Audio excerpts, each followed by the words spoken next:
reading from the book of the prophet Jeremiah.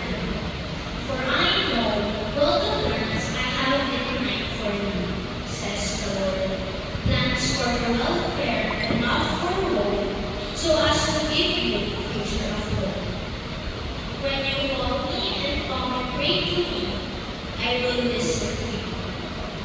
When you